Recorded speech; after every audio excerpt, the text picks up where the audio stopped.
ಕಳೆದ ವರ್ಷ ಮನೆಗೆ ಬಂದಿದ್ದ ನನ್ನ ಮಗ ನಿರಪರಾಧಿ, ಎಲ್ಲ ಒಟ್ಟಾಗಿ ಸಹಾಯ ಮಾಡಿ ನನ್ನ ಮಗ ವಾಪಸ್ ಮನೆಗೆ ಬರುವಂತೆ ಮಾಡಿ. ಹೀಗೆ ಆ ಹಿರಿಯ ಜೀವ ಕೈ ಮುಗಿದು ಬೇಡಿಕೊಳ್ಳುತ್ತಿರುವುದು ಒಂದೆಡೆಯಾದ್ರೆ, ಪುಟ್ಟ ಕಂದಮ್ಮನನ್ನ ಎತ್ತಿಕೊಂಡು ಕಣ್ಣಲ್ಲಿ ನೀರು ಹಾಕುತ್ತಾ ನನ್ನ ಪತಿಯದೇನು ತಪ್ಪಿಲ್ಲ ಎಂದು ಹೇಳುವ ಹೆಣ್ಮಕ್ಕಳು ಮತ್ತೊಂದೆಡೆ.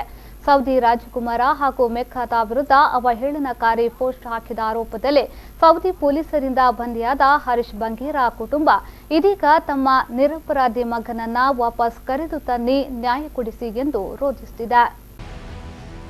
ಕುಂದಾಪುರ ತಾಲೂಕಿನ ಕೋಟೇಶ್ವರ ಸಮೀಪದ ಬೀಜಾಡಿ ಗೋಯಾಡಿಬೆಟ್ಟು ನಿವಾಸಿ ಸಿದ್ದು ಎನ್ನುವವರ 4 ಮಕ್ಕಳ ಪೈಕಿ ಹರೀಶ್ ಬಂಗೇರ ಒಬ್ಬರು.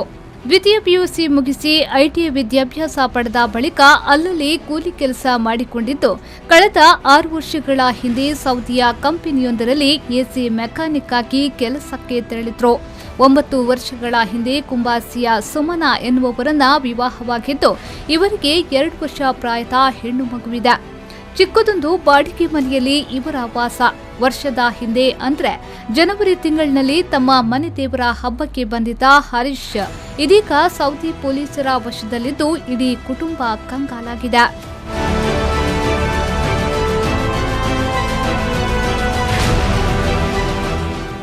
ಹರೀಶ್ ಬಂಗೇರ ಇತ್ತೀಚೆಗೆ ಮಂಗಳೂರಿನಲ್ಲಿ ನಡೆದ ಗೋಲಿಬಾರ್ ಹತ್ಯೆಯ ಬೇರೊಬ್ಬರ ಪೋಸ್ಟ್ ಅನ್ನ ಹರೀಶ್ ಬಂಗೇರ ಎಸ್ ಎನ್ನುವ ತಮ್ಮ ಫೇಸ್ಬುಕ್ ಖಾತೆಯಲ್ಲಿ ಶೇರ್ ಮಾಡಿಕೊಂಡಿದ್ರು.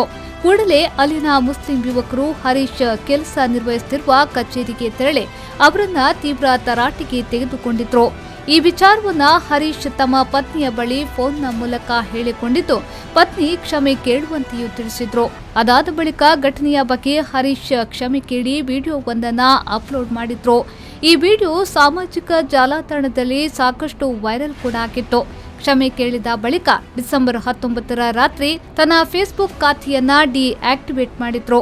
ಆದರೆ ಮತ್ತೆ ಹರೀಶ್ ಬಂಗೇರ ಎನ್ನುವ ಫೇಸ್ಬುಕ್ ಖಾತೆಯಿಂದ ಮೆಕ್ಕಾ ಕುರಿತು ಸೌದಿ ದೊರೆಯ ಬಗ್ಗೆ ಅವಹೇಳನಕಾರಿ ಪೋಸ್ಟ್ ಅಪ್ಲೋಡ್ ಆಗಿದ್ದು, ನಿಂದನಾತ್ಮಕ ಮತ್ತು ವಿವಾದಾತ್ಮಕ ಪೋಸ್ಟ್ಗಳು ಸೌದಿಯಾದ್ಯಂತ ಭಾರಿ ವೈರಲ್ ಆಗಿತ್ತು. ಆ ಬಳಿಕ ಕಂಪನಿ ಹರೀಶ್ ಅವರನ್ನ ಕಂಪನಿಯ ಕೆಲಸದಿಂದ ತಕ್ಷಣವೇ ವಜಾಗೊಳಿಸಿರುವುದಾಗಿ ಪ್ರಕಟಣೆ ನೀಡಿದ್ದು, ಸೌದಿ ರಾಜಕುಮಾರನ ಬಗ್ಗೆ ಅವಹೇಳನಕಾರಿ ಪೋಸ್ಟ್ ಅಪ್ಲೋಡ್ ಮಾಡಿದ ಆರೋಪದಲ್ಲಿ ಸೌದಿ ಪೊಲೀಸರು ಹರೀಶ್ನನ್ನ ಬಂಧಿಸಿದ್ದಾರೆ. 6 ವರ್ಷದ ಹಿಂದೆ ಸೌದಿ ಅರೇಬಿಯಾಕ್ಕೆ ಇರಲಿಕ್ಕೆ ಹೋಗಿದ್ರು. ಒಂದು 2-3 ಸಾರಿ ಅಲ್ಲಿಂದ ಬಂದಿದ್ದರು. ಅವರ ಹೆಸರಿನಲ್ಲಿ ಯಾರೋ ಫೇಕ್ ಐ ಡಿ ಕ್ರಿಯೇಟ್ ಮಾಡಿ ಅವರಿಗೆ ತುಂಬ ತೊಂದರೆ ಕೊಟ್ಟಿದ್ದಾರೆ. ಸೌದಿ ಅರೇಬಿಯಾದಲ್ಲಿ ಅವ್ರನ್ನ ಅರೆಸ್ಟ್ ಮಾಡಿದ್ದಾರೆ. ಏನೂ ತಪ್ಪು ಮಾಡಿದ ಒಬ್ಬ ಬಡ ಹುಡುಗ ನಮ್ಮ ಗ್ರಾಮದವನಿಗೆ ತೊಂದರೆ ಆಗಿದೆ.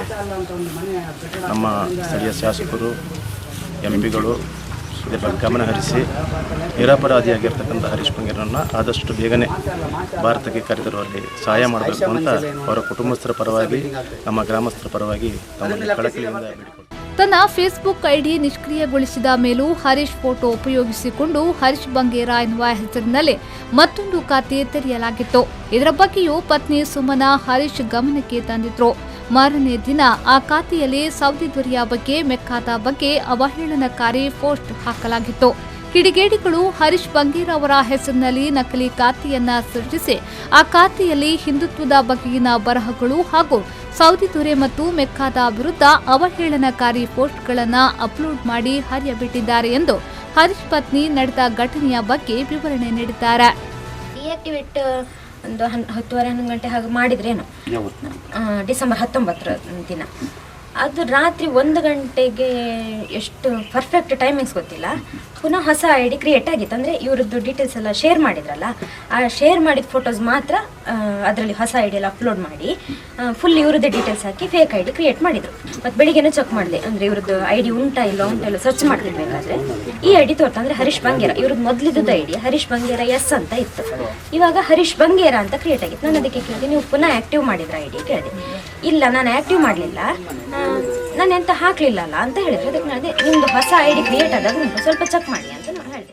ಈ ಬಗ್ಗೆ ಉಡುಪಿ ಪೊಲೀಸರಿಗೂ ಸುಮನಾ ದೂರು ನೀಡಿದ್ದು, ಫೇಕ್ ಐಡಿಯ ಬಗ್ಗೆ ಕ್ರಮ ಕೈಗೊಳ್ಳುವಂತೆ ಪ್ರಕರಣ ದಾಖಲಿಸಿದ್ದಾರೆ.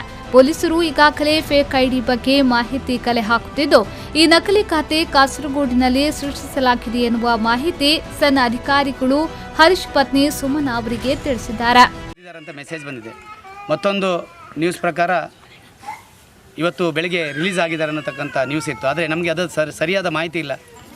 ನಿಜವಾಗ್ಲೂ ನಮಗೆ ಅವರು ಹರೀಶ್ ಅವರು ಬಿಡುಗಡೆ ಆಗಬೇಕು. ನಿರಪರಾಧಿ ಅಂತ ನಮ್ಗೆ ಗೊತ್ತು, ಅವ್ರ ಮನೆಯವರಿಗೂ ಗೊತ್ತು. ಖಂಡಿತ ಅವ್ರು ಮಾಡಿರುವಂಥದ್ದಲ್ಲ, ಅಂಥ ವ್ಯಕ್ತಿಯೂ ಕೂಡ ಅಲ್ಲ. ಆ ದಿಸೆಯಲ್ಲಿ ಇದನ್ನು ಪರಿಗಣಿಸಿ ಅವರನ್ನು ಆದಷ್ಟು ಬೇಗ ತರುವಲ್ಲಿ ನಾವು ಹೋರಾಟ ಮಾಡ್ತೇವೆ. ಅದಕ್ಕೂ ಮಿಕ್ಕಿಯಾದಲ್ಲಿ ನಾವು ಯಾರಿಗೆ ಸಂಸದರಿಗೂ ಮತ್ತು ವಿದೇಶಾಂಗ ಸಚಿವರಿಗೂ ಕೂಡ ನಾವು ಕನೆಕ್ಟ್ ಮಾಡಲಿಕ್ಕೆ ಇದ್ದೇವೆ. ಆದಷ್ಟು ಬೇಗ ಹರೀಶ್ ಬಂಗೇರ್ ಅವರು ಬಿಡುಗಡೆ ಆಗಬೇಕು. ಒಟ್ಟಿನಲ್ಲಿ ಹರೀಶ್ ಬಂಗೇರ ಅವರ ಇಡೀ ಕುಟುಂಬ ಕಂಗಾಲಾಗಿದ್ದು, ಸೋಮವಾರ ಬೆಳಿಗ್ಗೆ ಅವರ ನಿವಾಸಕ್ಕೆ ಬಿಜೆಪಿ ಕ್ಷೇತ್ರಾಧ್ಯಕ್ಷ ಶಂಕರ್ ಅಂಕದಕಟ್ಟಿ, ಕಾಂಗ್ರೆಸ್ನ ಹಿರಿಯ ಮುಖಂಡ ಅಶೋಕ್ ಪೂಜಾರಿ ಬಿಜಾಡಿ, ಗ್ರಾಮ ಪಂಚಾಯತ್ ಸದಸ್ಯ ಪ್ರಕಾಶ್ ಬಿಜಾಡಿ ಮೊದಲಾದವರು ಭೇಟಿ ನೀಡಿ ಕುಟುಂಬದವರಿಗೆ ಧೈರ್ಯ ತುಂಬಿದ್ದಾರೆ.